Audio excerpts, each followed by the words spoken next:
صرف 4 مصرے آپ کی معتبر سماعتوں کے حوالے کرنے ہیں۔ میں چاہتا ہوں یہ 4 مصرے ایسے ہیں کہ ہر ایک انسان کے ذہن تک یہ پہنچ جائیں، یعنی محفوظ ہو جائیں۔ سماعت کریں گے جب یہ بات آئی کہ ہندو جنت میں نہیں جائیں گے، یعنی کافر جنت میں نہیں جائیں گے، جب یہ بات محترم جناب ماتھر لکھنوی کے کانوں تک پہنچی تو انہوں نے جنت میں جانے کا جو راستہ اختیار کیا ہے، جنت میں جانے کا جو ذریعہ نکالا ہے، میں ان 4 مصروں میں سمیٹ کر آپ کی سماعتوں کے حوالے کرنے جا رہا ہوں۔ سماعت کریں گے کہ سجدوں کے لیے حق کا مقام ڈھونڈ رہا ہوں۔ محترم جناب ماتھر لکھنوی صاحب جب یہ بات ان کے کانوں تک پہنچی کہ جنت میں نہیں جائیں گے تو انہوں نے کہا اب تو کوئی ذریعہ نکالنا پڑے گا۔ جو ذریعہ انہوں نے نکالا ہے میں 4 مصروں کے ذریعے سے آپ کی سماعتوں تک پہنچانے کی کوشش کرتا ہوں۔ سماعت کریں گے کہ سجدوں کے لیے حق کا مقام ڈھونڈ رہا ہوں، سجدوں کے لیے حق کا مقام ڈھونڈ رہا ہوں، پیری میں بھی میں عزم جمع ڈھونڈ رہا ہوں۔ سجدوں کے لیے حق کا مقام ڈھونڈ رہا ہوں، سجدوں کے لیے حق کا مقام ڈھونڈ رہا ہوں، پیری میں بھی میں عزم جمع ڈھونڈ رہا ہوں۔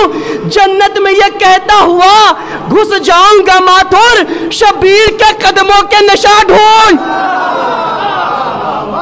جنت میں یہ کہتا ہوا گھس جاؤں گا ماتھر، شبیر کے قدموں کے نشان ڈھونڈ رہا ہوں۔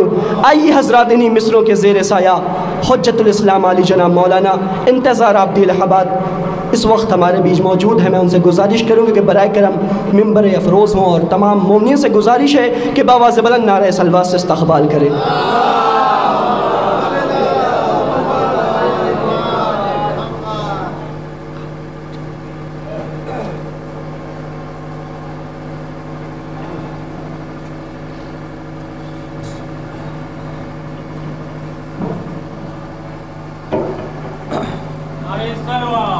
اللہم صلی علی محمد و آل محمد۔ رحم اللہ من قرأ الفاتحہ۔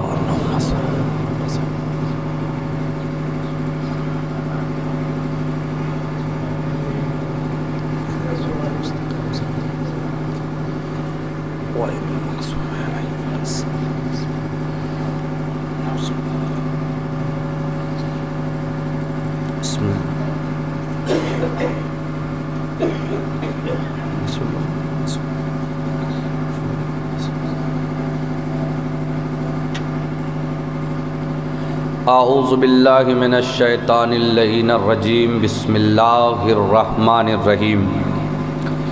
ناد علیم مظہر العجائب، تجدہ اونا لکا فی النوائب۔ کلو ہم و غم حسین جلی بعظمتک یا اللہ، بنبوتک یا محمد، بولایتک یا علی یا علی یا علی ادرکنی صلوات۔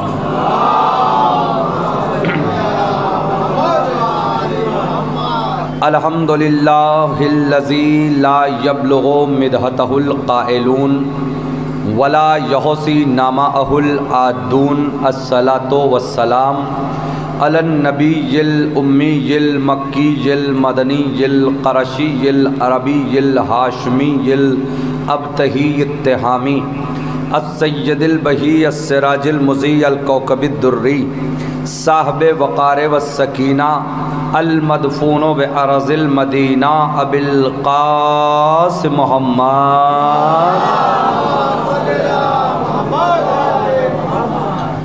ثم الصلاۃ والسلام علی السید المطہر والامام المظفر والشجاع الغضنفر، قاسم طوبہ والسقر، فاتح بدر و حنین و خیبر، قاتل مرحب و انتر، ساقی کوثر، غالب کل غالب، مطلوب کل طالب، امام المشارق والمغارب، الذی حبہ فرض علی الحاضر والغائب، ابی الحسنین امیر المومنین علی ابن ابی طالب۔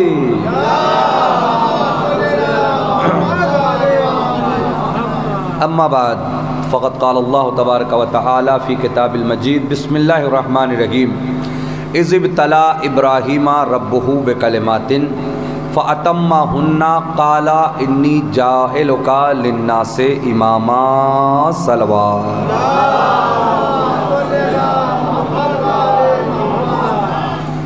عزیزان محترم و برادران بزرگ و محترم سامعین کرام، ظاہر ہے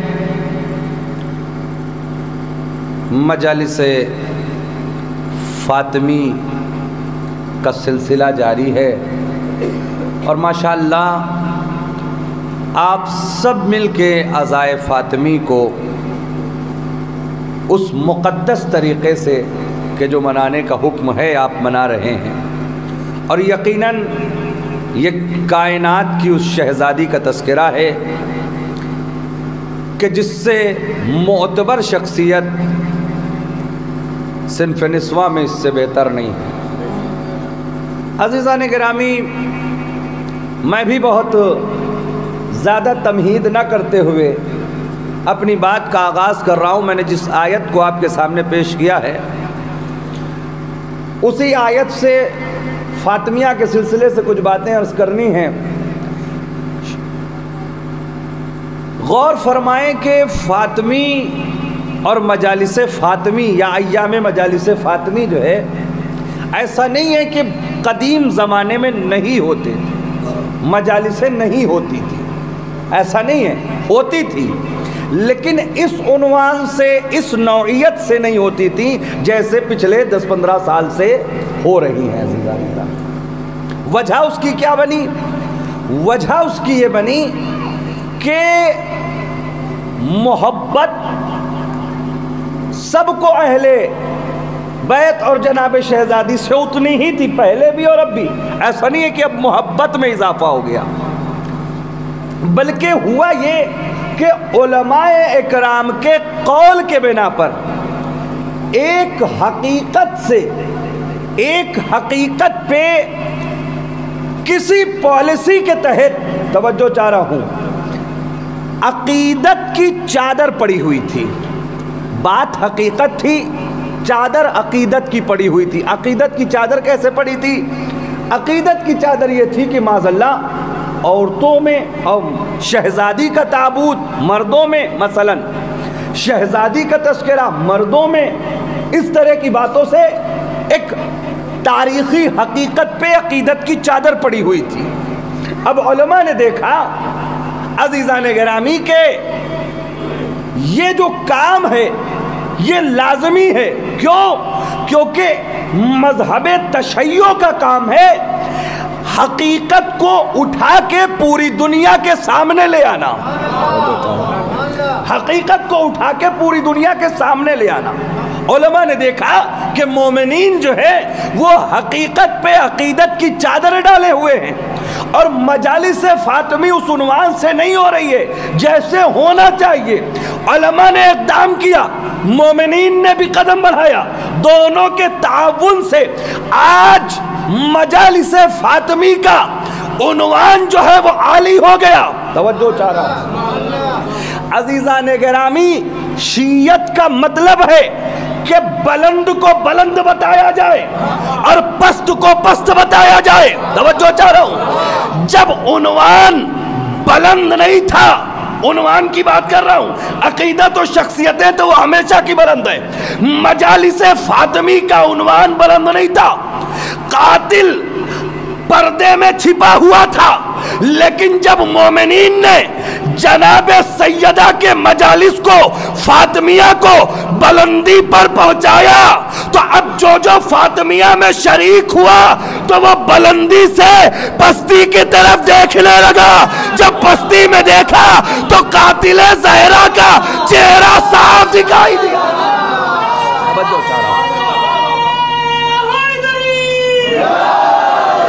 ماشاءاللہ، بس تمیز ختم ہو گئی عزیزان گرامی۔ جب بلندی پہ کھڑے ہو جائیے تو پستی کی چیز صاف دکھتی ہے۔ اب ایک بات عرض کروں عزیزان گرامی، وجہ کیا تھی اس کی؟ فاطمیہ اس طرح سے کیوں نہیں منانے دیا جا رہا تھا؟ دوسروں کی پالیسی تھی کہ ہمیں عقیدت کے دائرے میں جکڑ کے رکھا جائے۔ وجہ کیا تھی؟ میں ایک سوال پوچھتا ہوں۔ ایک واقعہ جنگل، صحرا، گاؤں بہت دور ہو واقع، اور دوسرا واقعہ شہر میں ہو۔ گاؤں، جنگل، بیابان جہاں پر نہ سڑکیں ہیں، مثلا آج کے زمانے کے اعتبار سے نہ نیٹ ورک ہے، نہ لوگوں کا آنا جانا ہے، ایک واقعہ وہاں رونما ہو اور دوسرا واقعہ سٹی میں رونما ہو، شہر میں رونما ہو، ہے بیچ میں شہر کے رونما ہو، جلدی کون سا واقعہ وائرل ہوگا؟ جلدی کون سا واقعہ پہنچے گا؟ جو جنگل و بیابان میں ہوا وہ پہنچے گا یا جو سٹی اور شہر میں ہوا وہ پہنچے گا؟ اب تاریخ پڑھیے، کربلا جنگل تھی، کربلا جنگل میں اور مدینہ شہر، آخر ایسی کیا وجہ ہوئی کہ جنگل میں قتل کرنے والا قاتل بے نقاب ہو گیا اور شہر میں قتل کرنے والا قاتل پردے میں رہا؟ کیا وجہ یہی تھی کہ جنگل میں جسے قتل کیا گیا اس کی عزاداری منائی گئی اور شہر میں جسے قتل کیا گیا اس کی باقاعدہ عزاداری نہ ہوئی؟ لیکن اب علماء کے کہنے سے، مومنین کے تعاون سے عزائے فاطمہ بھی اتنی باقاعدہ طور پہ انجام پانے لگا کہ جیسے جنگل والا قاتل بدنام ہو گیا ویسے شہر والا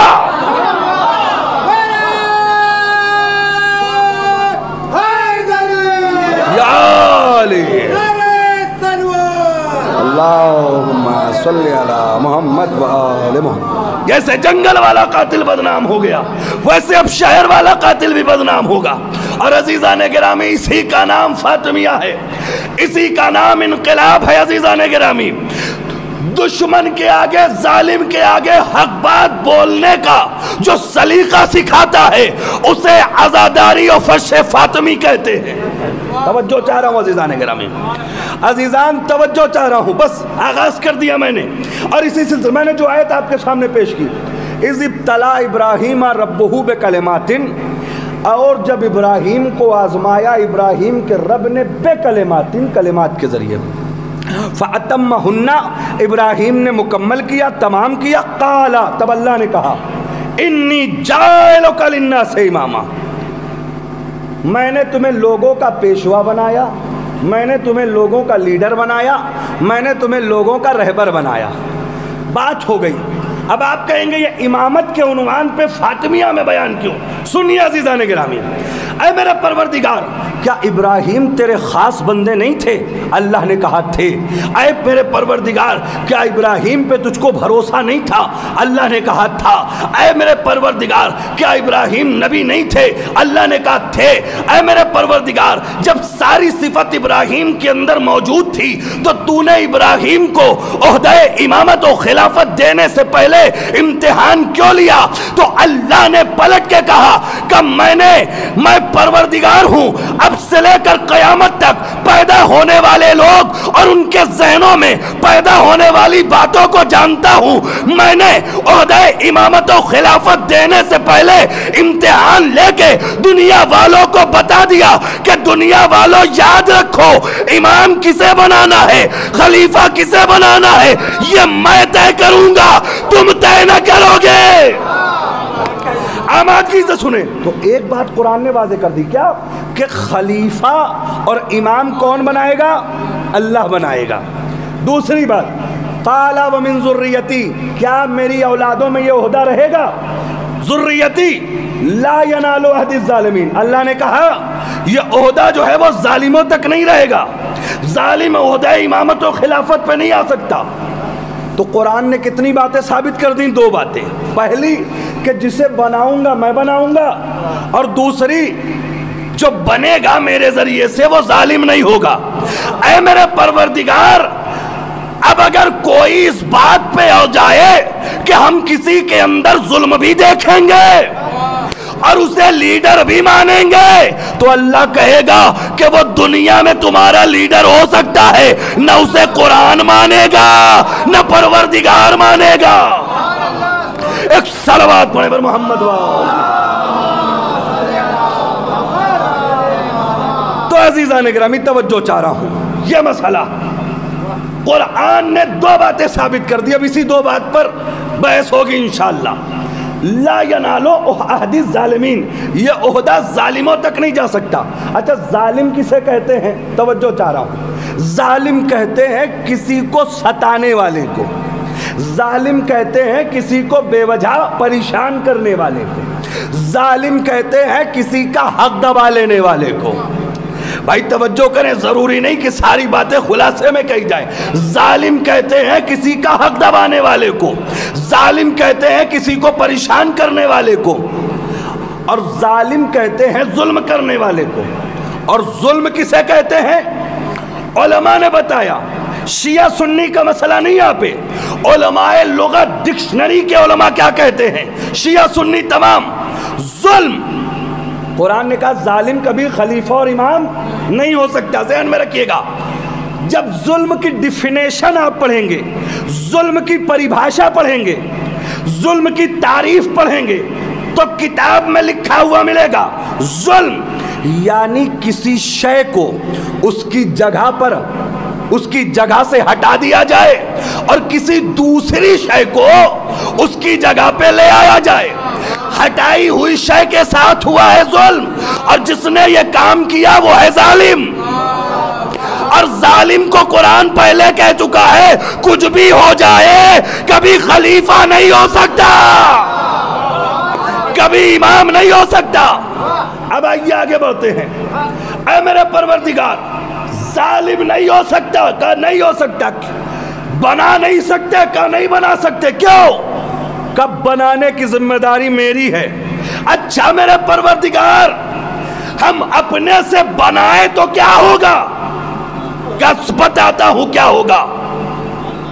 اپنے سے بنائے تو کیا ہوگا؟ دیکھیں میں ایک بات عرض کر دوں، مثال ہے یہ، اس کو مثال تک لیجئے گا. نہ میں کسی پارٹی کا سپورٹر ہوں نہ کسی پارٹی کے مخالف ہوں، میں صرف مثال دے رہا ہوں. کسی ظالم کو بنائے تو کیا ہوگا؟ کب بنایا تو ہے. توجہ چاہ رہا ہوں عزیزان گرامی، چن کے تو لائے ہو. خراب دنوں کو چھوڑ کے اچھے دنوں میں داخل ہونے والے تو تھے. صرف مثال تک سمجھیے گا. لیکن کیا ہوا؟ آج کف افسوس ملتا ہوا دکھائی دے رہا ہے مسلمان. ہم نے کہا بھائی پریشان کیوں ہو؟ تم تو اپنے سے ہی ووٹ دے کے آئے تھے نا، اپنے سے ہی چن کے آئے تھے نا، اپنے سے ہی انگلی پہ سیاہی لگائے تھے نا. لیکن اسے پتا نہیں تھا یہ سیاہی اس کی انگلیوں پہ نہیں لگ رہی ہے، اس کی تجارت پہ لگ رہی ہے، اس کی غذاؤں پہ لگ رہی ہے، اس کے جو ہے اولادوں پہ لگ رہی ہے. عزیزان توجہ، تو اللہ نے کہا کہ کسی کو بنانے کا حق نہیں، میں بناؤں گا. اللہ اگر ہم بنائے تو کیا بنایا تو بناتے چلے آ رہے ہو. دیکھو ہوتا کیا ہے، سال دو سال کے بعد اپنے سے چننے والے لوگ پریشان نظر آتے ہیں. کاش اسے نہ بنایا ہوتا، اسے بنا دیا ہوتا، اسے نہ چنا ہوتا، اسے چن لیا ہوتا. ہم نے پلٹ کے کہا یہ کوئی نیا مسئلہ نہیں ہے، بلکہ تاریخ میں تلاش کرو جس قوم نے اپنا لیڈر اپنے سے بنایا پریشان. صلوات بر محمد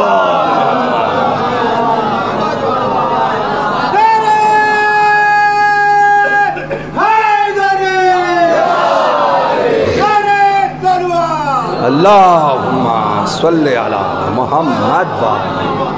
عزیزان گرامی دیکھیے موضوع جو میں نے آپ کے سامنے بیان کرنا تھا کر دیا. اب آ رہا ہوں اصل عنوان کی طرف. اس پہ میں نے یہ نہیں کہا کہ توجہ کریں، ملاحظہ کریں، آپ کا ساتھ چاہیے، لیکن سنیے عزیزان گرامی، صرف میں نہیں، جتنے بھی خطبہ اور شعراء ہیں ماشاءاللہ سب عزائے فاطمی میں مہینوں سے مصروف ہیں.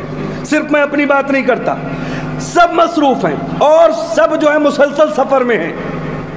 زہر صاحب بیٹھے ہوئے ہیں اور بھی دیگر شعراء کرام یا جو بھی خطبہ حضرات ہیں ان سے پوچھئے، مہینوں سے مصروف ہیں، سب پہ تھکن ہے. انسانیت کا تقاضا ہے عزیزان گرامی، لیکن اس کے باوجود عزائے فاطمی میں سب شرکت کر. اچھا مومنین کو تو یہ اور اچھے سے سمجھنا چاہیے کہ یہ تو شرکت کرتے ہی کرتے تھک جاتے ہیں. توجہ چاہ رہا ہوں، لمبا سفر بھی نہیں کرتے تو تھکان بہرحال انسانی جسم میں تو آئے گی، لیکن اس کے باوجود تو سب تھکے ہوئے ہیں، سب کی آوازیں گرفتہ ہیں. لیکن عزیزان گرامی اگر عوام میں سے سامعین ذاکر یا شاعر یا خطیب کی آواز بنتے رہتے ہیں نا تو پڑھنے میں تھوڑی سی ہمت و قدرت ملتی رہتی ہے. توجہ چاہ رہا ہوں، اس لیے اب فاطمیہ بیان کرنے لگا ہوں. توجہ چاہتا ہوں، میری آواز بنیے گا عزیزان گرامی. توجہ، جناب ابراہیم کو امامت اولاد کے لیے طلب کیا، پھر اس کے بعد اللہ نے واضح کر دیا ظالم نہیں ہوگا۔ اب ظالم امام نہیں ہو سکتا، ظالم امام نہیں ہو سکتا، نہیں ہو سکتا مطلب نہیں ہو سکتا۔ کیوں نہیں ہو سکتا؟ کیونکہ قرآن نے کہا ہے۔ بات واضح ہو گئی، آپ آمادہ ہیں نا؟ سنیے، کسی شے کو اس کی جگہ سے ہٹا دیا جائے اور کسی دوسری شے کو اس کی جگہ پہ لے آیا جائے، ہٹائی ہوئی شے کے ساتھ ہوا ہے ظلم، جس نے ہٹایا وہ ہے ظالم۔ مثال دے دوں بچوں کے لیے، آ رہا ہوں اصل موضوع پر۔ کوئی شے اس جگہ کی اہل ہو، ایک جملے کا اضافہ لفظ کا کر رہا ہوں، کوئی شے جو اس جگہ کی اہل ہو ہٹا دیا جائے، اور کوئی جو اہل نہ ہو بٹھا دیا جائے، ہٹائی ہوئی شے کے ساتھ ہوا ہے ظلم، جس نے ہٹایا وہ ہے ظالم۔ مثال، مائک ہے اس جگہ کا اہل، کیوں؟ کیونکہ مائک کا کام ہے آواز کو دور تک پہنچانا۔ جملہ صرف کرنے جا رہا ہوں، قدر کریے گا عزیزان گرامی، خصوصاً نوجوانوں بزرگوں سے توجہ۔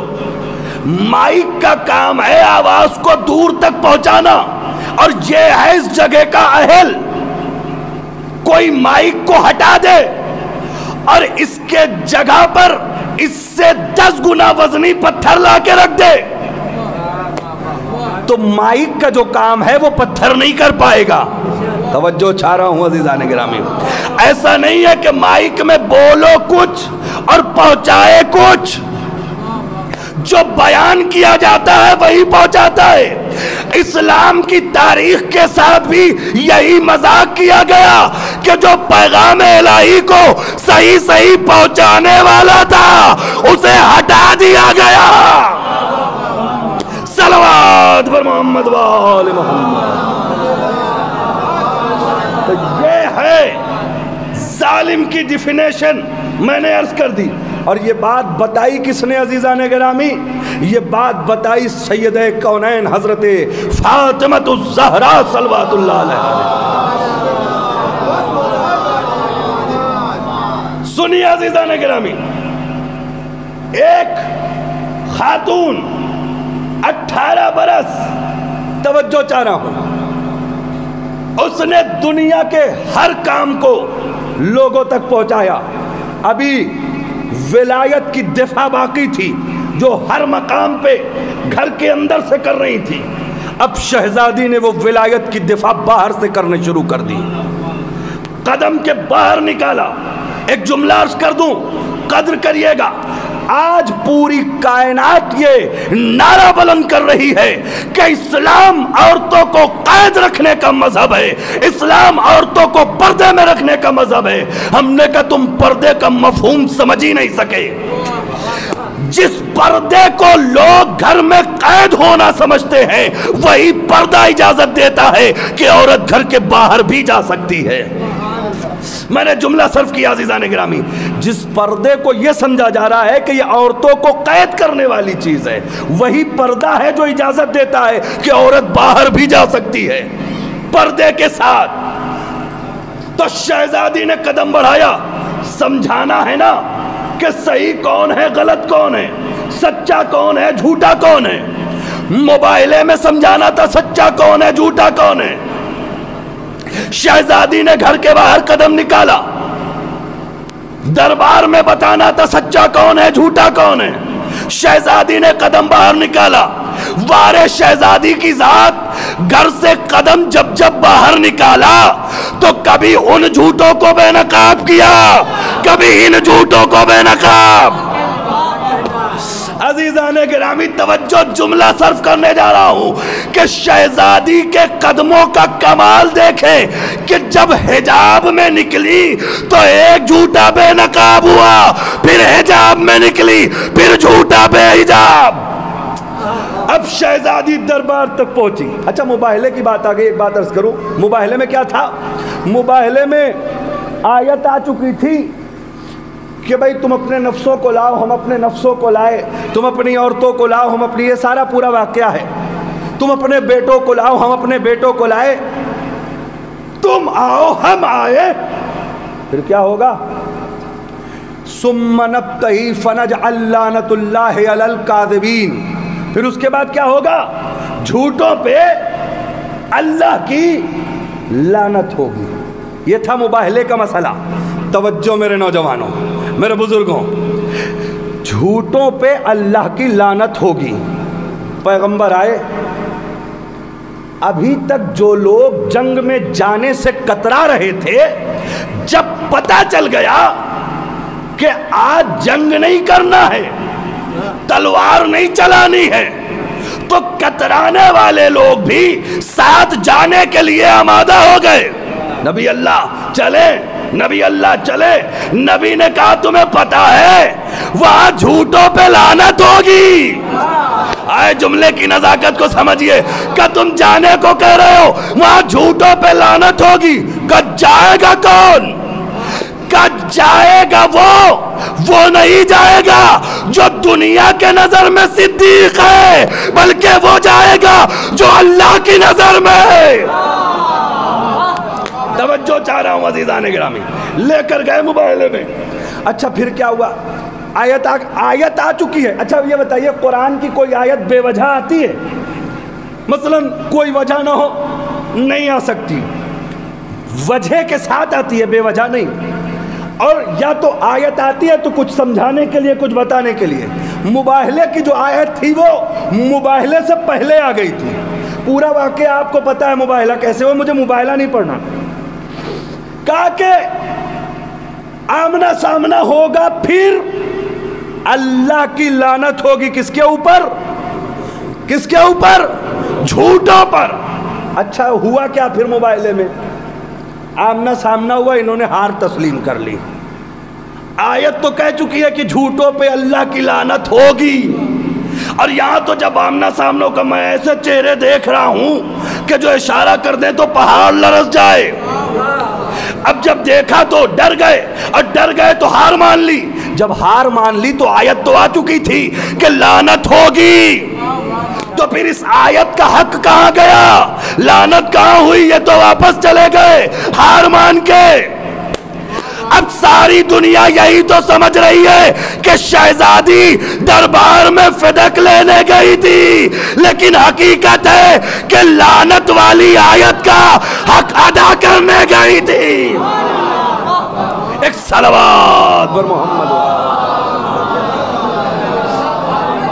بھائی سب سے خصوصی توجہ چاہتا ہوں، دیکھیں خطیب پڑھتا نہیں ہے، اس سے پڑھوایا جاتا ہے، تو گزارش ہے۔ حالانکہ یہ مجلس وغیرہ سننے کے بعد، صبح سے مصروف رہنے کے بعد، پھر کھانا کھانے کے بعد، یہ ایک بھاری مقام ہے بیٹھنے کا کہ جہاں پہ انسان آرام طلب کرتا ہے۔ لیکن یہی تو معجزہ ہے اہل بیت کے تذکرے کا کہ دنیا کو بستر پہ آرام ملتا ہے، ہمیں فرش حسین پر۔ توجہ، ایک صلوات پڑھیں محمد وآل محمد۔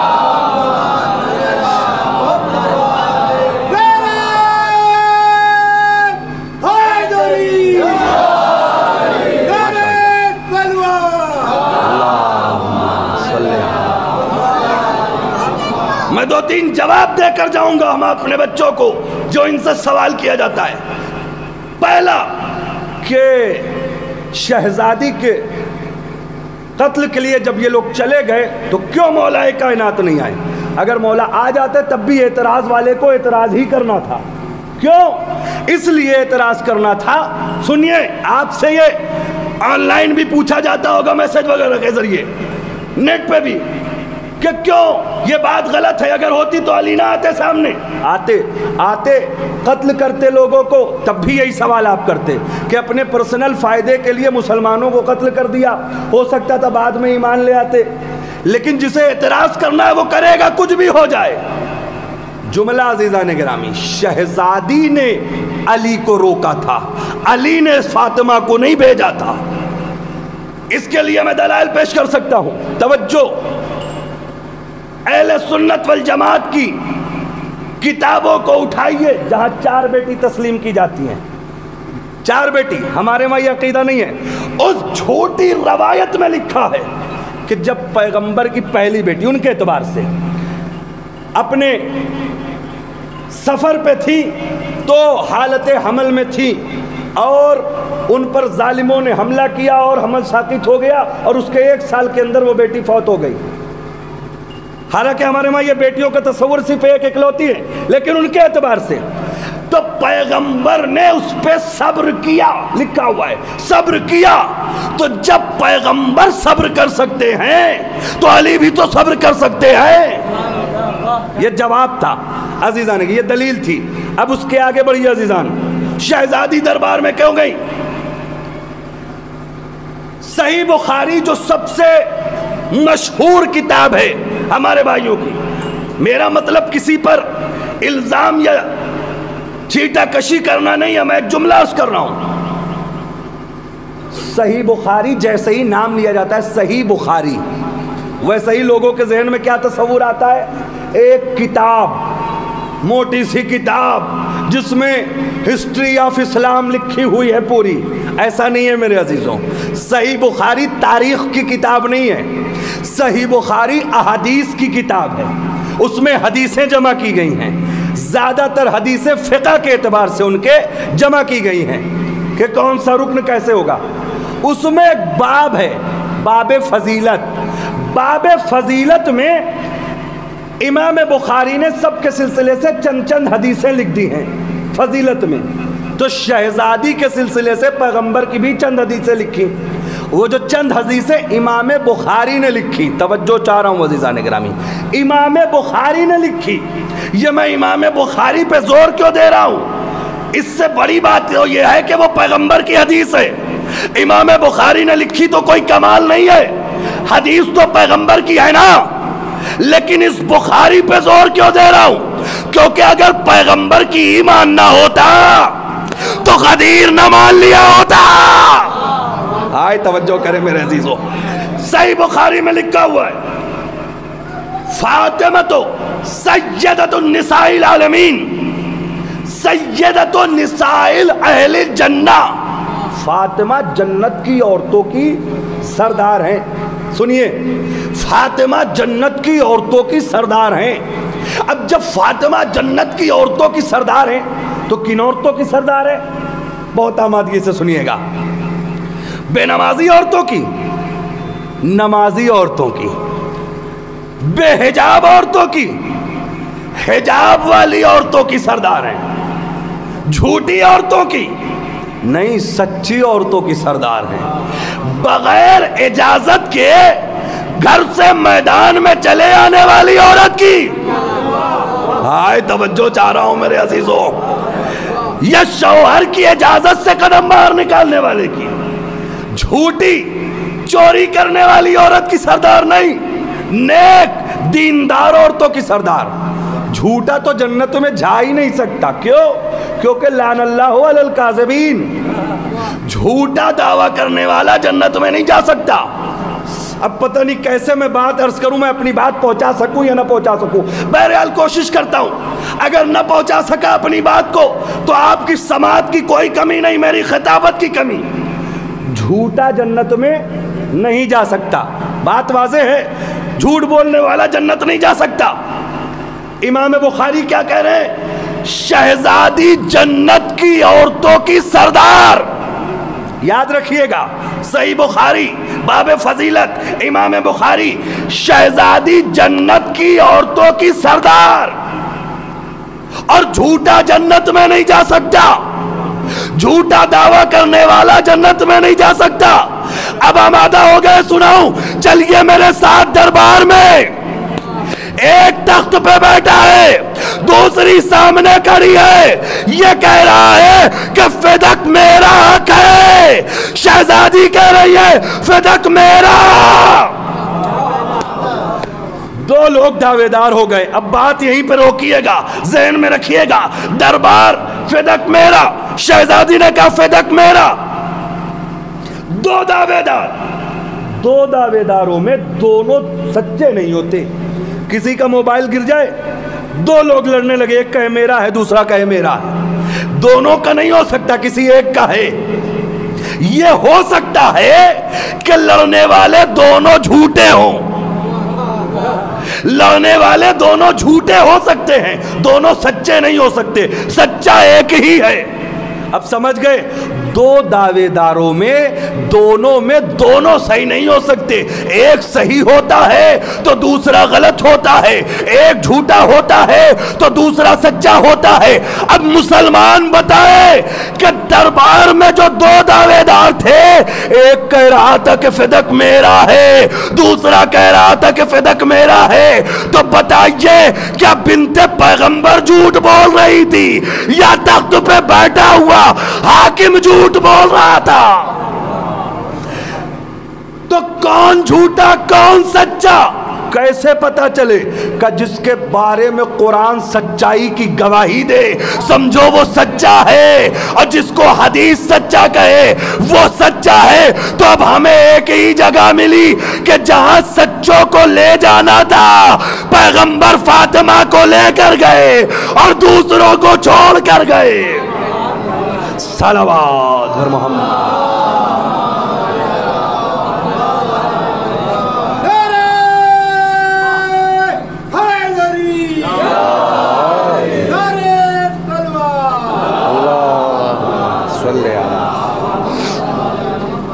تو یہ ہے ظالم حاکم کی اوقات بتانے کے لیے فاطمہ پہنچی۔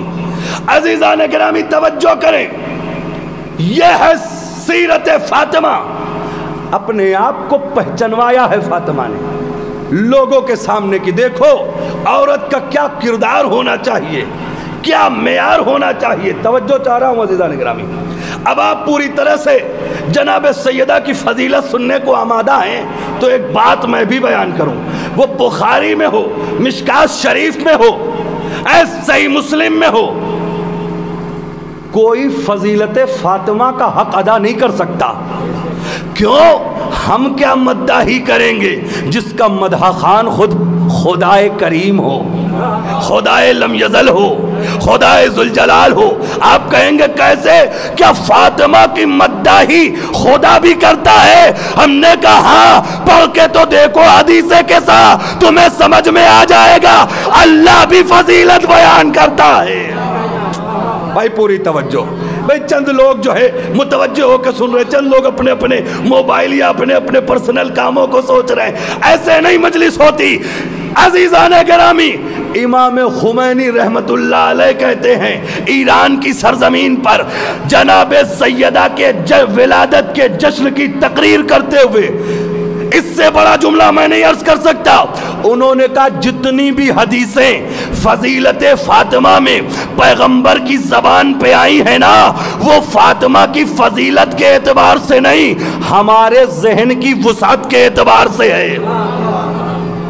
ہمارا ذہن جتنا برداشت کر سکتا تھا بس پیغمبر نے اتنا بتایا۔ پھر لوگوں نے امام خمینی سے پوچھا کہ آخر پیغمبر نے زیادہ کیوں نہیں بتایا، جو فاطمہ ہیں وہ کیوں نہیں بتایا؟ کہ تم نے دیکھا نہیں علی کی ذرا سی فضیلت کیا بیان ہو گئی، لوگ خدا سمجھ بیٹھے۔ ایک صلوات پر محمد۔ بس اس طرح سے مجالس فاطمی میں ایسی شرکت ضروری ہے جیسے اب آمادگی سے سن رہے ہیں، وہ بیٹی فاطمہ کی ہے۔ حالات ان کا کچھ نہیں بگاڑ سکتے، حالات بدلتے رہتے ہیں۔ دیکھیں نا عزیزان گرامی، 2-3 دن سے کیسا موسم ہے، کوئی ایک آدمی کہے کہ مجالس فاطمی میں کوئی کمی آ گئی، یہ حالات سے نہیں چلتے، حالات کو بدلنے کے لیے آئے ہیں۔ یہی تو بات ہے، جب کسی نے فاطمہ بنت اسد سے پوچھا کہ آخر آپ اس دروازے سے کیوں نہیں گئیں جس سے سب جایا کرتے تھے، تو پلٹ کے انہوں نے کہا کہ جو میرا بیٹا آنے والا ہے یہ دوسرے کے راستوں پہ چلنے نہیں آیا بلکہ دوسروں کو اپنے راستے پہ چلانے آیا ہے۔ حالات کا کچھ نہیں ہے عزیزان گرامی، بس ماشاءاللہ اسی آمادگی سے آج بھی حالات خراب ہیں۔ آ جائے آپ کے کوئی گھر اور کہہ دے کہ ایسا ہے آپ کے بیٹی کی دعوت ہے ہمارے یہاں، دوسرے مذہب کا آ کے کہہ دے، توجہ چاہ رہا ہوں، کیا کہیں گے آپ؟ کبھی نہیں بھیجیں گے نا عزیزان گرامی، پیغمبر کے ساتھ بھی یہی ہوا. یہودی آ گئے, آپ کی بیٹی کی دعوت ہے, پیغمبر نے اجازت دے دی, علی نے بھی اجازت دے دی.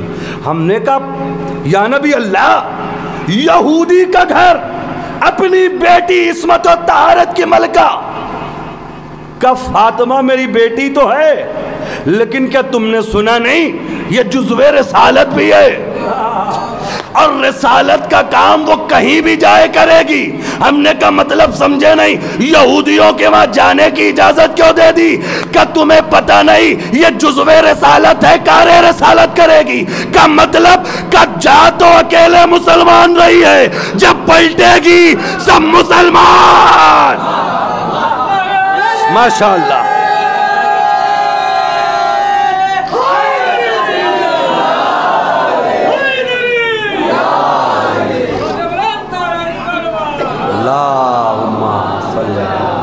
اور یہی ہوا, گئی اکیلے مسلمان, پلٹی سب مسلمان. کیسے؟ واقعہ نہیں پڑھوں گا عزیزان گرامی, کیا آپ سوچیں واقعہ سب کو پتا ہے. اچھا بات پڑھنے میں اور بھی لطف آتا ہے, واقعہ پتا, میں نتیجہ دے رہا ہوں. شہزادی آپ کی بیٹی کو دعوت دینا چاہتے ہیں. شہزادی نے کہا میں اپنے شوہر سے پوچھ لوں, میں اپنے بابا سے پوچھ لوں. ہائے رے قربان جاؤں شہزادی پہ. ہو سکتا ہے کہ شہزادی کسی کو گھر میں یاد دلانا چاہ رہی ہو کہ گھر سے باہر قدم نکالنے کے لیے اجازت کی ضرورت ہے. بے اجازت نہیں جایا جاتا. نکلی, پہنچی. اچھا فکر کیا تھی ان کی؟ پرانے لباس میں, پھٹے ہوئے لباس میں آئیں گی, اور یہاں سب جتنے یہودی ہیں قیمتی قیمتی لباس پہن کے آئیں گی عورتیں, تو وہاں اسلام کی بے عزتی ہوگی. لیکن انہیں کیا پتا کہ جو اسلام کی بے عزتی کرنے کی سوچتا ہے, تاریخ کے صفحات پہ وہ خود بے عزت ہو جایا کرتا ہے. توجہ چاہ رہا ہوں عزیزان گرامی. اچھا اب یہ جو جملہ پڑھنے جا رہا ہوں اس کو کتابوں میں نہ تلاش کریے گا, توجہ چاہ رہا ہوں. یہودی جنت کی تو کبھی بو سونگی نہیں تھی اور نہ سونگ سکتے تھے. شہزادی نے لیکن جب جنت کا لباس پہنا اور گھر میں ان کے داخل ہوئی تو بھائی جنت کی خوشبو تو پھیلی ہوگی. توجہ چاہ رہا ہوں. اب کوئی نہ پوچھے کہ دلہن مر کیسے گئی, یہ بے ہوش کیسے ہو گئی. ہم نے کہا جنت کی خوشبو برداشت نہ کر سکے, بے ہوش. اچھا پہنچی شہزادی, پھر اس کے بعد معاملہ ہی الٹ گیا. دلہن مردہ, عورتیں بے ہوش, شہزادی پہنچی. اب یہاں پہ فکر تھی کچھ اور, ہو گیا کچھ اور. واقعہ سب پتہ ہے آپ کو. کسی کے جو ہے خدا نہ کرے کبھی ایسا آپ نے دیکھا ہوگا, لوگ خانوادے کے یا رشتہ داری میں کوئی مریض ہو جائے, مریض ہو گیا, ہاسپٹلائز ہو گیا, تو آپ اس کے پاس جاتے ہیں ملنے کے لیے. ڈاکٹر سے ملاقات اگر ہو گئی تو آپ ڈاکٹر سے کیا کہتے ہیں؟ ڈاکٹر صاحب میرے جو ہے چچا ہیں, تھوڑا خیال رکھیے گا. میرے والد محترم ہیں, تھوڑا خیال رکھیے گا. بڑے والد صاحب ہیں, تھوڑا خیال رکھیے گا. دادا ہیں, نانا ہیں, خیال رکھیے گا. جو بھی جس کا رشتہ ہو ایسے کہتا ہے نا. توجہ میرے عزیزوں, میں جو بات عرض کرنے جا رہا ہوں ہو سکتا ہے ایک نئے زاویے سے عرض کر دوں میں آپ کے سامنے. اتنا بڑا مجمع جو میرے سامنے بیٹھا ہوا ہے, کبھی ایسا ہوا کسی کے ساتھ کہ ڈاکٹر نکلا ہو اور اس نے کہا ہو آئی ایم سوری, معاف کریے گا, معذرت چاہتے ہیں, آپ کا مریض مر گیا.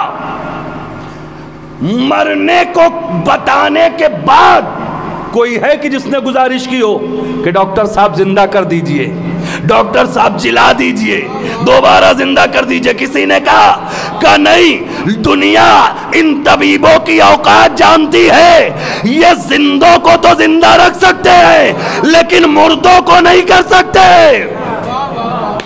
یہ تو ایک ہی خاندان ہے.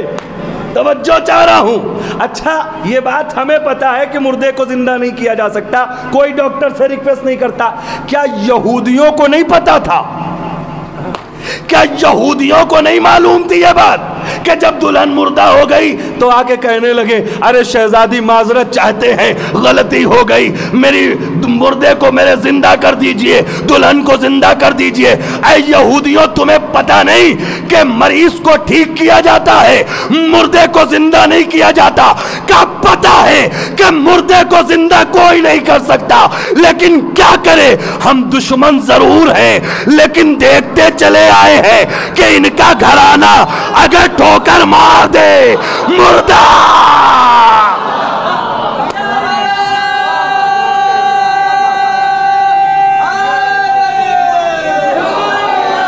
یا علی، یہودیوں کو بھی پتا ہے کہ کوئی نہیں کر سکتا لیکن دیکھتے چلے آئے ہیں کہ ٹھوکر مار دے تو مردہ زندہ ہو جائے۔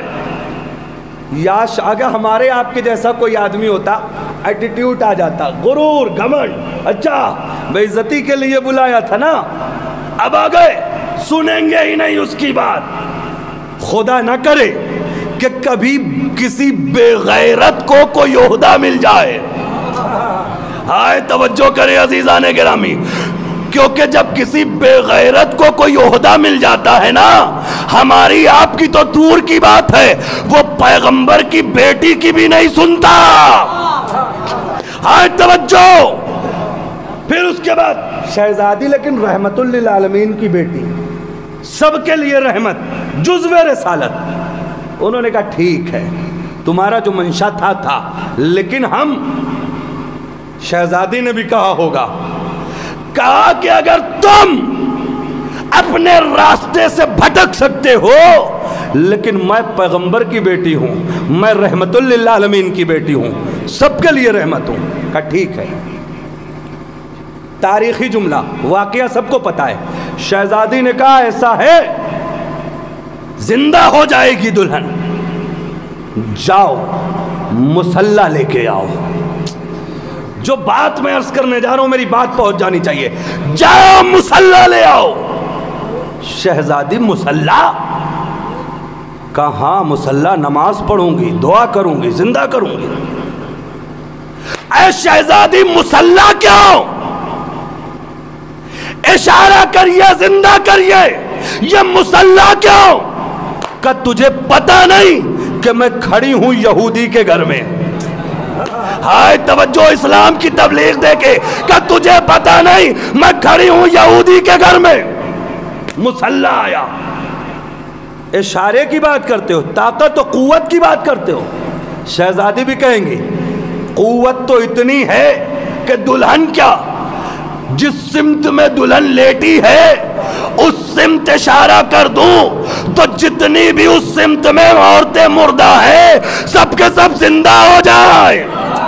طاقت تو اتنی ہے، قوت تو اتنی ہے، بس جو جملہ پڑھنے جا رہا ہوں یہ جملہ رائے گا نہ جانا چاہیے۔ اے شہزادی جب اشارے سے زندہ کر سکتی ہیں، جب ٹھوکر مار کے زندہ کر سکتی ہیں تو یہ مصلی کیوں؟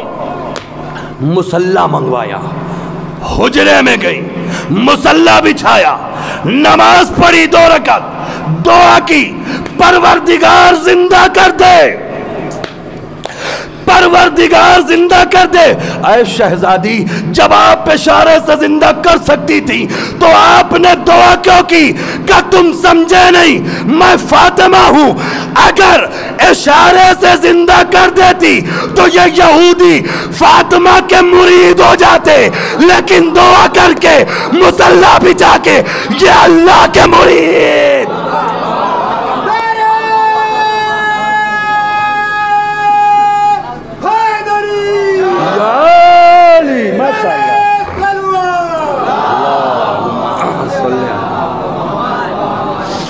اگر اشارہ کر دیتی تو یہ فاطمہ کو سب کچھ سمجھنے لگتے، اور میں نے مصلی بچھایا، نماز پڑھی، دعا مانگی، یہودی دیکھتے رہے، عورتیں دیکھتی رہیں۔ توجہ چاہ رہا ہوں عزیزان گرامی کہ یہ نماز پڑھ رہی ہیں اور پھر کسی سے مانگ رہی ہیں، تو یہودیوں نے بھی سوچا ہوگا کہ ہم تو سمجھتے تھے یہی سب کچھ ہے، لیکن ان سے بڑی بھی کوئی قوت ہے۔ ہاں توجہ کریں، سب کے سب کہنے لگے جو کلمہ آپ پڑھتے ہیں وہی کلمہ ہمیں بھی پڑھا دیجئے۔ اب شہزادی نے کہا تم سمجھ گئے کہ ہم نے مصلی کیوں منگوایا؟ ہم اہل بیت کا کام اپنے کو پہچنوانا نہیں ہے، اللہ کو پہچنوانا۔ تبلیغ دین۔ اللہ اکبر، اللہ اکبر۔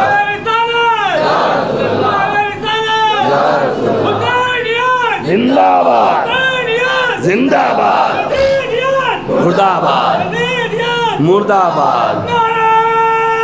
جزاک اللہ۔ یا علی، یا علی۔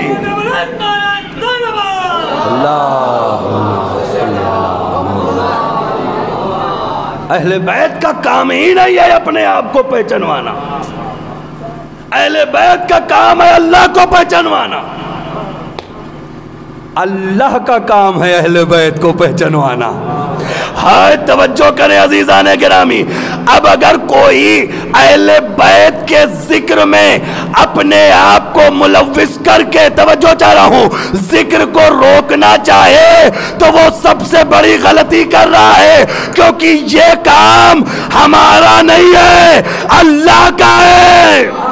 اور جو اللہ کے کام میں رکاوٹیں ڈالے، صلوات۔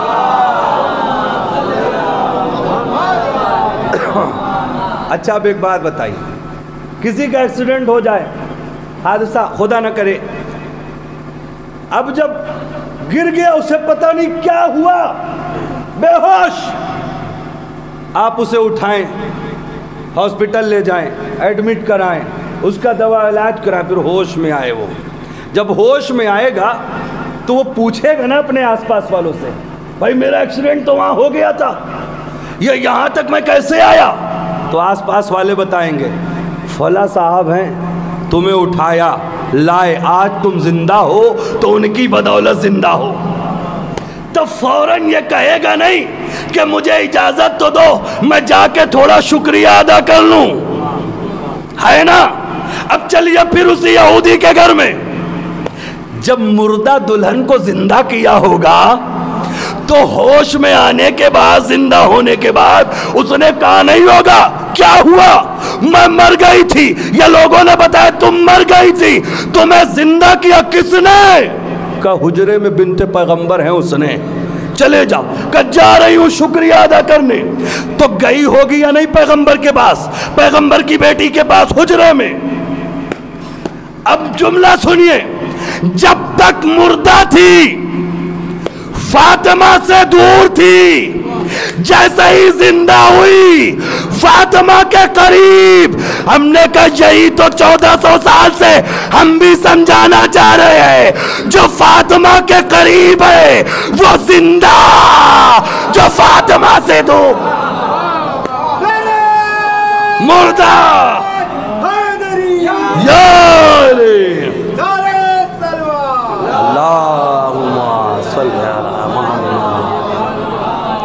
جو فاطمہ کے قریب زندہ، جو فاطمہ سے دور مردہ، جو فاطمہ سے دور بے ہوش، ہوش میں آئی فاطمہ کے قریب، بے ہوش تھی فاطمہ سے دور۔ یہیں پہ آ کے میں ایک جملہ عرض کر دوں عزیزان گرامی، وہ فاطمہ، یہ فاطمیہ اب جو زندہ ہے وہ فاطمیہ میں آئے گا، اور جو مردہ ہے وہ دور رہے گا۔ جملے کا لطف لیجئے گا، بہت سارے خطبہ بھی ایسے مل جائیں گے آپ کو کہ جو محرم کے ایام میں خوب منبر سے بیان کرتے ہیں دوسری جگہ سے آ کے، لیکن جب فاطمیہ کا موقع آتا ہے تو ایسے لوگ دکھائی نہیں دیتے۔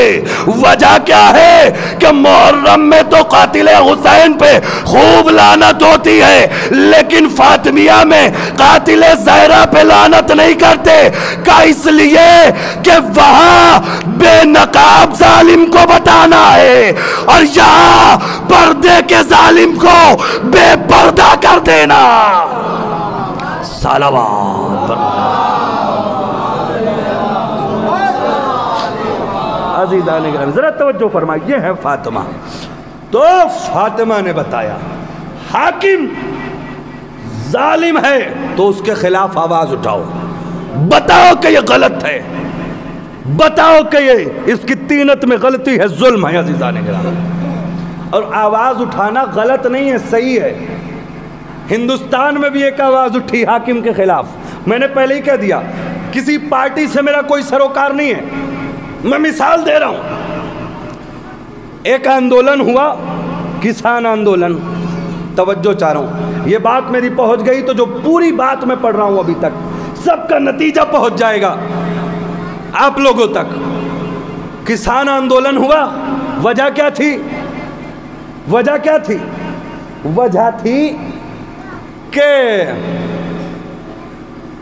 کسانوں کی زمینوں پر اگنے والی جو فصل تھی اس فصل کا حاکم وہ حق نہیں دے رہا تھا جو دینا چاہیے تھا. یہی تھا نا مسئلہ. ایسا نہیں کہ پورا نہیں دے رہا تھا، دے رہا تھا، جو حق تھا وہ نہیں دے رہا تھا، پورا حق نہیں دے رہا تھا. ہر طرف سے آوازیں بلند ہونے لگی کہ حاکم صحیح نہیں ہے، حاکم صحیح نہیں ہے، حاکم غلط ہے، حاکم کو ہٹ جانا چاہیے. بھائی حاکم نے کیا کیا تھا؟ حاکم نے کیا کیا تھا؟ کہ حاکم نے زمین پہ اگنے والی فصلوں کو کچھ دے کر لے لیا تھا، حق پورا نہیں دیا تھا. تو ہر آدمی ویڈیو بنا بنا کے وائرل کر رہا تھا کہ حاکم غلط ہے، حاکم غلط ہے. یہی بات تو ہم 1400 سال سے کہہ رہے ہیں کہ اگر حاکم زمین و کھیت و باغ چھوڑ کے فصل لے لے تو غلط ہو جاتا ہے. تو اگر کسی دور کا حاکم فصل کے ساتھ ساتھ پورا باغ لے لے، اس حاکم کو کیوں صحیح کہا جا رہا ہے؟ ایک صلوات بر محمد.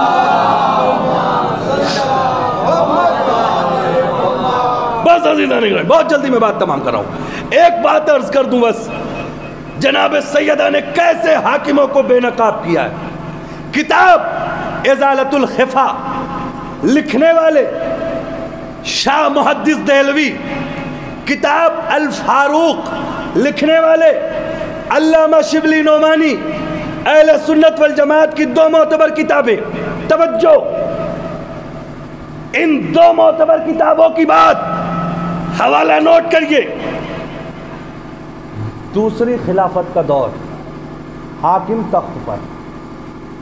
اب اس کے بعد کسی نے شراب پی لی، حاکم نے، حاکم کے پاس پکڑ کے لایا گیا کہ بھائی شراب پینا حرام ہے، آپ نے شراب کیوں پی؟ انہوں نے کہا تمہیں پتہ نہیں کہ شراب عہد رسول میں حرام ہو چکی ہے؟ کہا ہاں، ہم نے تو قرآن میں پڑھا ہے کلوا واشربوا ولا تسرفوا، کھاؤ اور پیو، اسراف نہ کرو، جو چاہو کھاؤ پیو، قرآن کہہ رہا ہے. تو اب جو چاہو کھاؤ پیو میں ہم نے پی لیا. توجہ چاہ رہا ہوں عزیزان گرامی، شراب کب حرام ہوئی بتائیے؟ کچھ آیت وغیرہ ہے یاد؟ حاکم چپ. دنیا کی پہلی عدالت ایسی تھی کہ جہاں پہ مجرم اپنے جرم کو آیت کے ذریعے صحیح ثابت کر رہا تھا، لیکن حاکم اتنا پست تھا کہ وہ تخت پہ بیٹھ کے مجرم کے جرم کو قرآن کی آیت سے غلط نہیں بتا پا رہا تھا. توجہ چاہ رہا ہوں، پہلا ایسا مقدمہ رہا ہوگا. مجرم کہہ رہا ہے ہاں میں نے کیا ہے، حاکم اس کو ثابت ہی نہیں کر پا رہا ہے. کہ اگر کوئی آیت ہو شراب حرام ہونے کی تو بتائیے. تھا شرابی، اس کا فعل اس کے ساتھ، لیکن اس نے دنیا والوں کے سامنے چہرہ اجاگر کر دیا کہ حاکم کیسا ہے. عزیزان گرامی، ایک مرتبہ لوگوں نے کہا کہ بھئی کوئی آیت وغیرہ ہے جس میں شراب حرام ہوئی ہو؟ سب چپ. ایک 14 برس کا بچہ اٹھا، حاکم اجازت ہے کہ کچھ بولوں؟ کوئی آیت سناؤں شراب کے سلسلے سے؟ کہ سناؤ بیٹا، ڈوبنے والے کو تنکے کا سہارا بہت ہوتا ہے۔ ہائے توجہ کریں، ہائے توجہ کریں عزیزان کرام، سناؤ۔ 14 برس کے بچے نے بسم اللہ کر کے انما الخمر والمیسر کی آیت پڑھی، حاکم نے کہا ہاں اس آیت میں کوئی شراب کو حرام قرار دیا گیا۔ ایک مرتبہ شرابی کہتا ہے حاکم ہو کے تمہیں شراب کے حرام ہونے کی آیت نہیں پتا؟ کیا جھوٹا دعویٰ کرتے تھے کہ ہمیں قرآن کافی ہے، قرآن کافی۔ صلوات پر محمد۔ عزیزان گرامی بس تمام کر رہا ہوں۔ اچھا پھر اس کے بعد کیا ہوا؟ حاکم یہ بتاؤ، ایک بات بہت توجہ سے سنیے گا، 14 برس کے بچے کو کہا بچے کو آگے آنے دو، اس نے بہت بڑا مسئلہ حل کر دیا۔ کس سے سیکھا؟ کہا ہم نے تمہارے مسئلے کو حل کیا، یہ کوئی بڑی بات نہیں ہے، ہم نے جس سے سیکھا ہے وہ بھی تمہارے مسئلے کو حل کرتا رہتا ہے۔ کہا ہم نے سیکھا ویکھا کسی سے نہیں، بس کچھ دن علی کے سامنے زانوے ادب طے کیا، اب اس کے بعد یہ علم لیاقت، اتنا علم اتنی کم سنی میں کیسے؟ کہا علی ابن ابی طالب علیہ السلام۔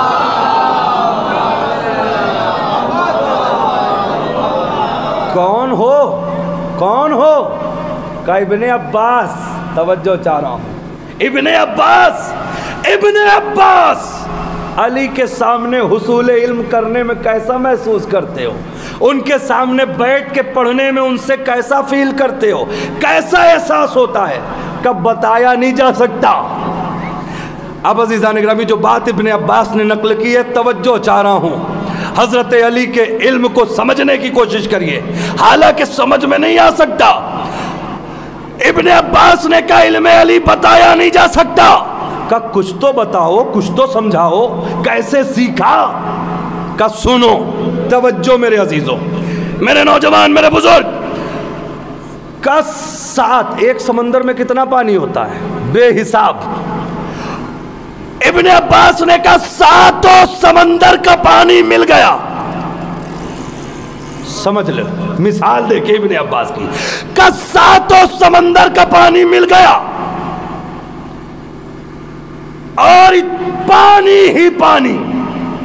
ایک چھوٹا سا پرندہ آیا، کنارے پہ بیٹھا، ایک بوند اپنی چونچ میں لیا، پانی پیا، پرندے کا پیٹ بھر گیا۔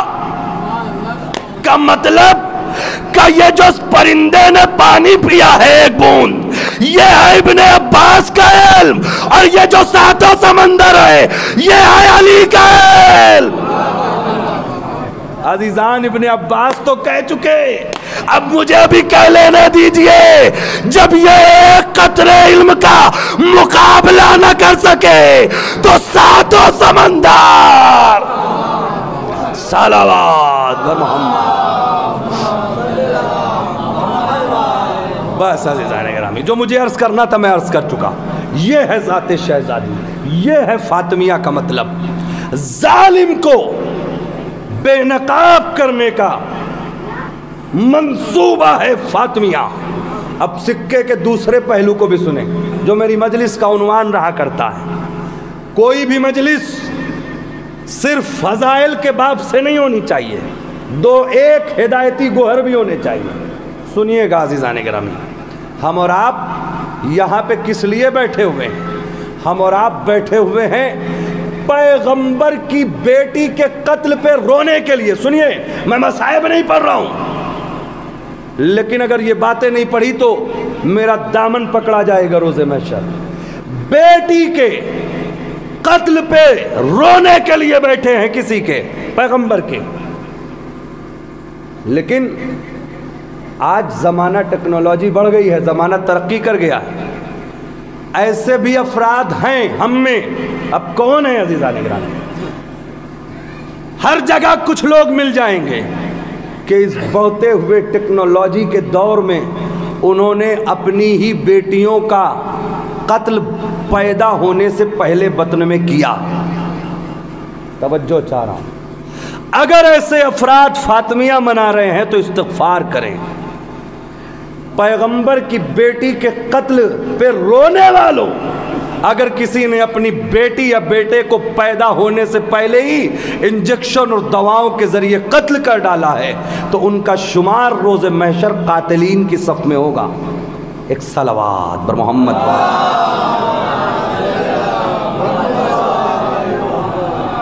عزیز ایک صلوات اور پڑھ دے بر محمد. عزیزان گرامی، یہ نہ سمجھے کہ مجلس جلدی ختم کرنے کی پرچی آئی ہے. سورہ فاتحہ کا نام ہے. ایک صلوات بر محمد.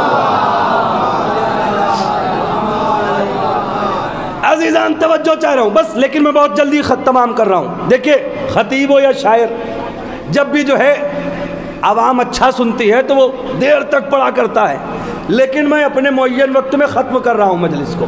ماشاءاللہ آپ نے اچھا سنا. یہ جو تھوڑی دیر میں آپ کے سامنے ہوں نا عزیزان گرامی، اس میں بھی وہی فضیلت پڑھ کے داد لے سکتا ہوں، لیکن سنیے اب جو میں پڑھ رہا ہوں اس سے مجھے آپ دیں تو ٹھیک، نہ دیں تب بھی ٹھیک، اہل بیت علیہ السلام سے داد لینا ہے. لہٰذا اپنے ہی بطن میں، کیونکہ اولاد ایک عظیم نعمت ہے، ان سے پوچھئے جن کے نہیں ہے.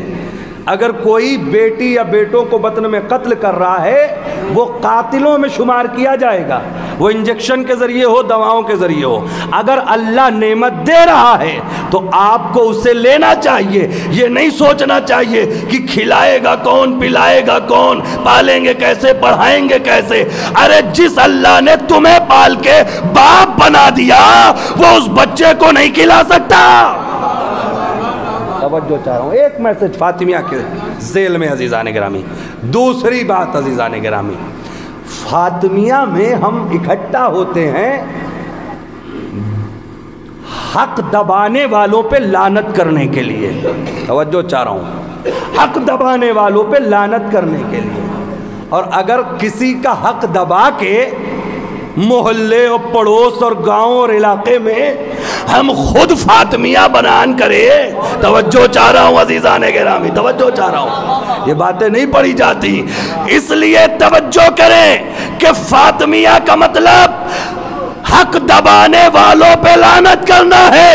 تو کہیں ایسا نہ ہو کہ کسی کا حق دبا کے فرش پہ بیٹھے اور یہ لعنت دوسری جگہ جانے سے پہلے خود ہمارے اوپر. توجہ چاہ رہا ہوں عزیزان گرامی، توجہ چاہ رہا ہوں. کسی کا حق دبایا ہے،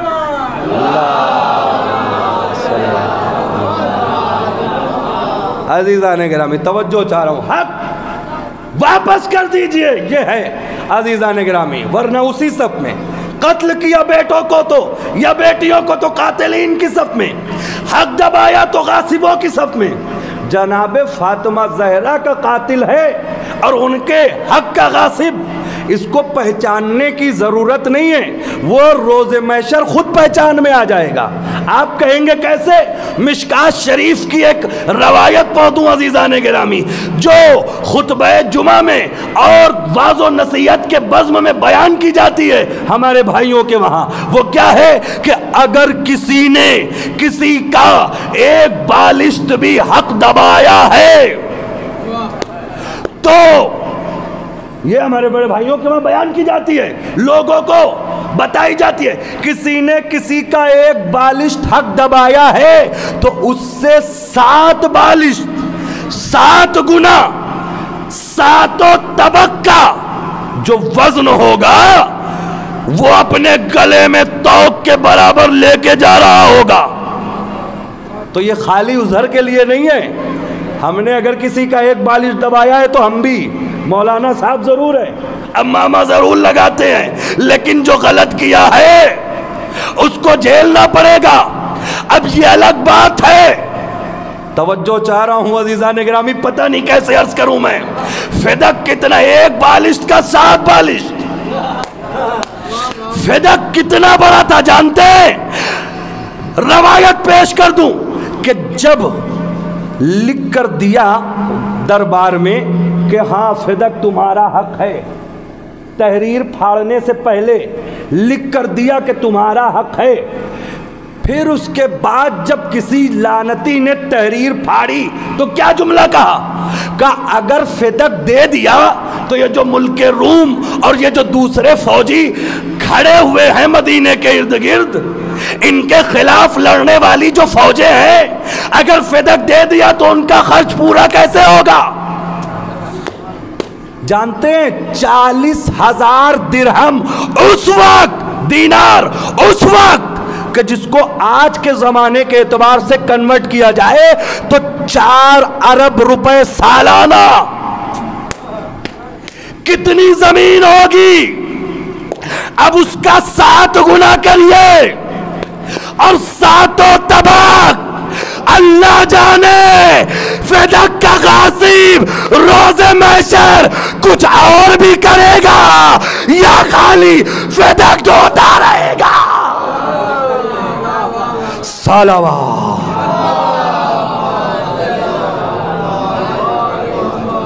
عزیزان گرامی، بس ختم ہو گئی. کسی کا حق دبایا ہے اسے دے دیجئے. کسی کا، مولانا ظہرقین صاحب قبلہ قراروی ناصریہ عربی کالج کے استاد رہے، اب ریٹائرڈ ہو گئے، باحیات ہیں، خدا انہیں حیات دے. فرماتے ہیں کہ اپنے ہی گاؤں میں اسی بات کو پڑھ رہے تھے. عزیزان گرامی، جب پڑھ کے مجلس پہنچے کمرے پہ تو لوگ آ گئے تعریف کرنے کے لیے.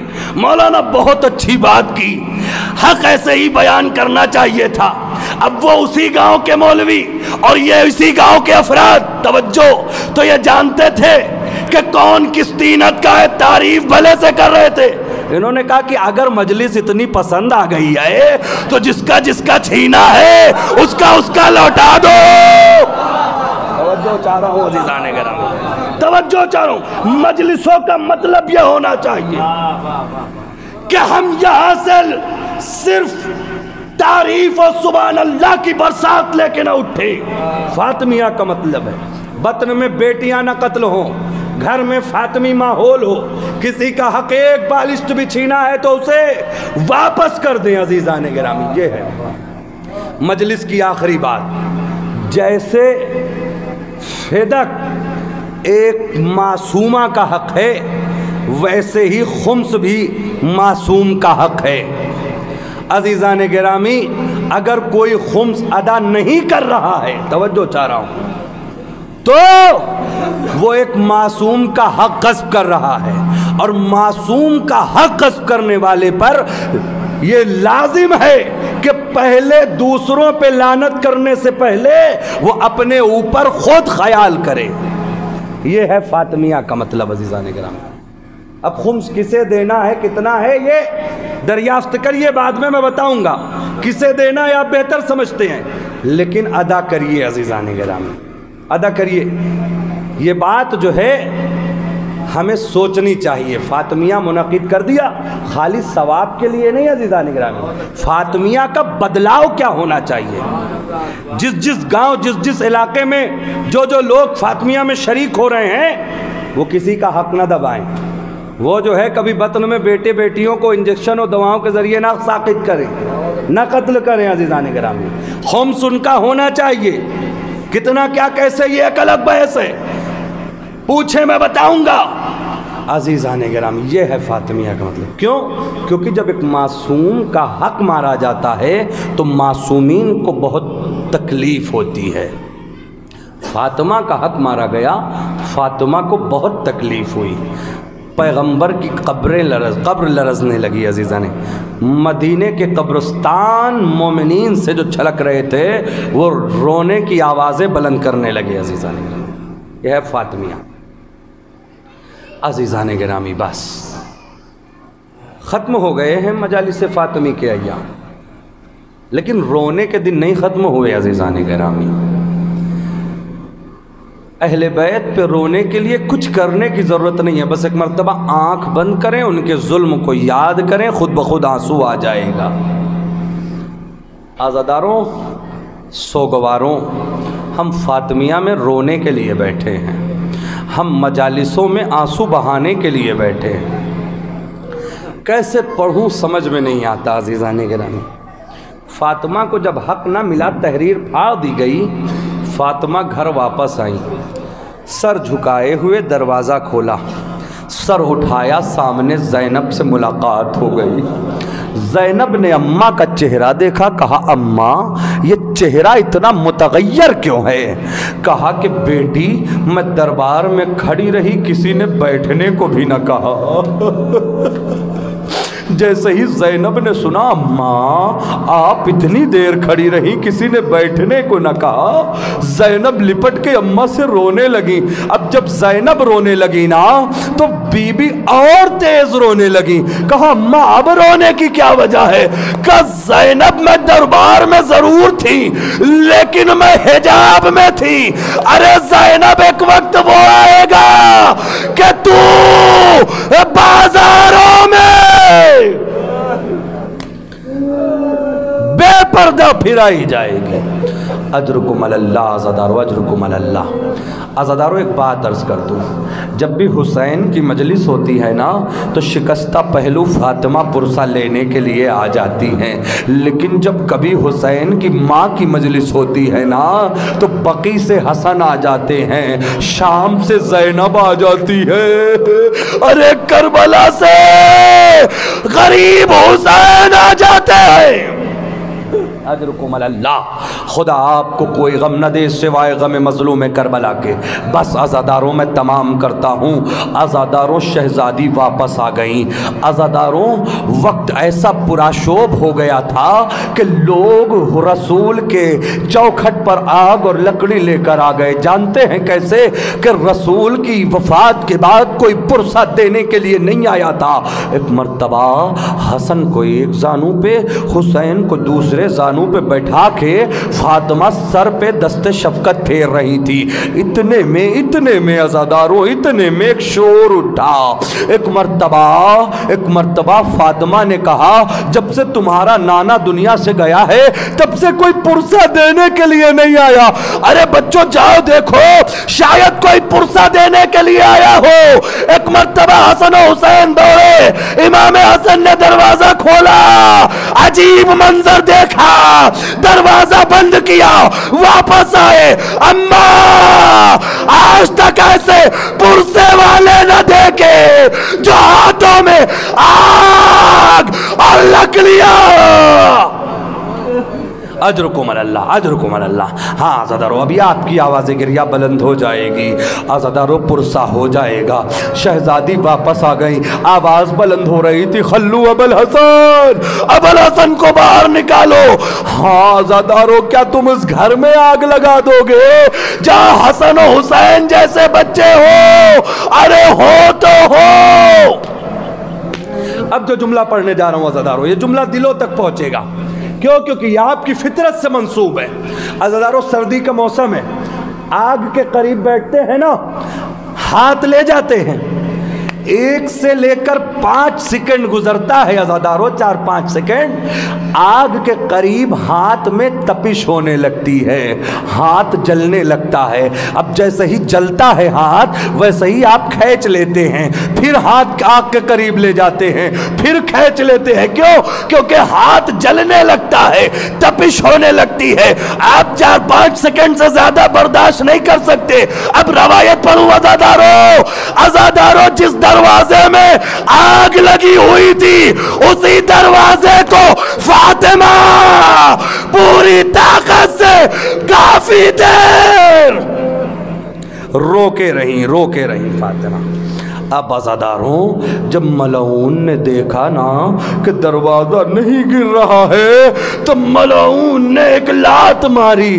اب لات کا مارنا تھا عزاداروں کہ دروازے نے قبضہ چھوڑا, فاطمہ در و دیوار کے درمیان آ گئی.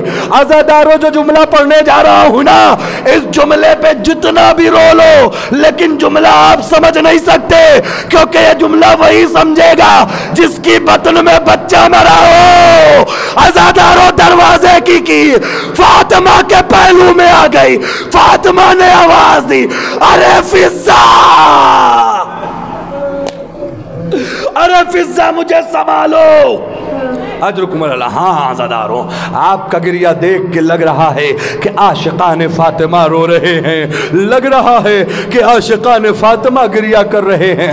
عزاداروں سنیے گا، یقیناً میری مائیں بہنیں بھی مجلس سن رہی ہوں گی، خدا ان کو ان کے بچوں کو سلامت رکھے۔ اجڑ گیا زہرا کا گھر۔ عزاداروں اگر بچے چھوٹے ہوں اور ماں مر جائے نا تو جو سب سے زیادہ تکلیف ہوتی ہے وہ گھر کے چھوٹے بچے کو ہوتی ہے۔ عزاداروں ماں اپنے سب سے چھوٹے بچے سے بڑی محبت کرتی ہے۔ روایت کہتی ہے کہ جب بھی حسین آتے تھے ہاتھوں کو پھیلا کے کہتے تھے اماں اماں، فاطمہ جو ہے حسین کو دونوں ہاتھ پھیلا کے گود میں لے لیتی تھی۔ لیکن روایت کہتی ہے عزاداروں ایک مرتبہ حسین اماں کے قریب آئے، فاطمہ نے گود میں نہ لیا، پھر حسین اماں کے قریب آئے، فاطمہ نے گود میں نہ لیا۔ حسین کم سنی میں کہتے اماں پہلے تو جب میں آتا تھا آپ ہاتھوں کو پھیلا کے گود میں لیتی تھی، اب میں آپ کے قریب آتا ہوں آپ کا ہاتھ پسلیوں سے نہیں اٹھتا۔ ارے حسین کیا بتاؤں، نانا کی امت نے ایسا تحفہ دیا۔ ادرکم اللہ۔ بس آخری دو جملے اور ختم مسائل ہو گیا پرسہ عزاداروں۔ رو چکے آپ، گریہ کر چکے آپ۔ اجرکم اللہ۔ عزاداروں فاطمہ کا ہاتھ پسلی سے نہ اٹھتا تھا، جانتے ہیں فاطمہ کی پسلیاں ٹوٹ چکی تھیں۔ عزاداروں فاطمہ کی پسلیاں ٹوٹ چکی تھیں۔ عزاداروں جانتے ہیں عزاداروں جب کسی کے ہاتھ یا پیر کی ہڈی ٹوٹتی ہے نا تو وہ کب تکلیف دیتی ہے؟ جب ہاتھ یا پیر میں حرکت کی جائے۔ لیکن جب کسی کی پسلیاں ٹوٹ جاتی ہے نا تو کب تکلیف دیتی ہے جانتے ہیں؟ جتنی مرتبہ وہ سانس لیتا ہے اتنی مرتبہ تڑپ جاتا ہے۔ اللہ جانے دروازہ گرنے کے بعد فاطمہ جب تک زندہ رہی فاطمہ نے کیسے سانسیں لی۔ بس آخری دو جملے۔ عزاداروں جن کے ماں مرتی ہے نا تو بچوں کو روک لیا جاتا ہے، لیکن حسن و حسین کو رات کی تاریکی میں گھر گھر جا کے بتانا پڑ رہا ہے کہ میری اماں مر گئی۔ عزاداروں ایک مرتبہ سلمان کے گھر پہ پہنچے، دستک دی، سلمان نے کہا کون؟ کہا ہم حسنین غریب ہو گئے، سلمان بابا نے بلایا ہے اماں مر گئی۔ عزاداروں سلمان ننگے پاؤں دوڑتے ہوئے گئے، علی لپٹ گئے، سلمان ارے بنت پیغمبر مر گئی۔ آخری جملہ۔ عزاداروں علی سسک سسک کے رو رہے تھے، چیخ کے نہیں روئے علی۔ کیوں؟ کیونکہ اگر علی روئیں گے تو زینب بھی روئے گی، حسین بھی روئیں گے، حسن بھی روئیں گے۔ علی سسک کے رو رہے تھے، برداشت کیے ہوئے تھے۔ اب غسل دینے کا جب موقع آیا نا عزاداروں تو قیامت آ گئی۔ عزاداروں ایک مرتبہ علی جیسا صابر جو ابھی تک چیخ کے نہ رویا تھا، غسل دیتے دیتے جیسے ہی علی کا ہاتھ زہرا کی پسلیوں پر گیا علی چیخ کے روئے۔ سلمان نے پوچھا آقا کیا ہوا؟ ارے سلمان بنت نبی کی پسلیاں ٹوٹ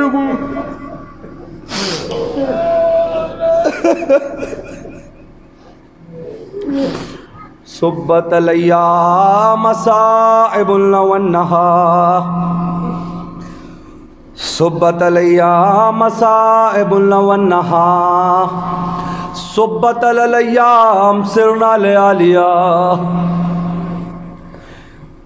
الا لعنۃ اللہ علی القوم الظالمین، سیعلم الذین ظلموا ای منقلب ینقلبون، انا للہ و انا الیہ راجعون، رضن بقضائہ تسلیما لامرہ۔ پروردگار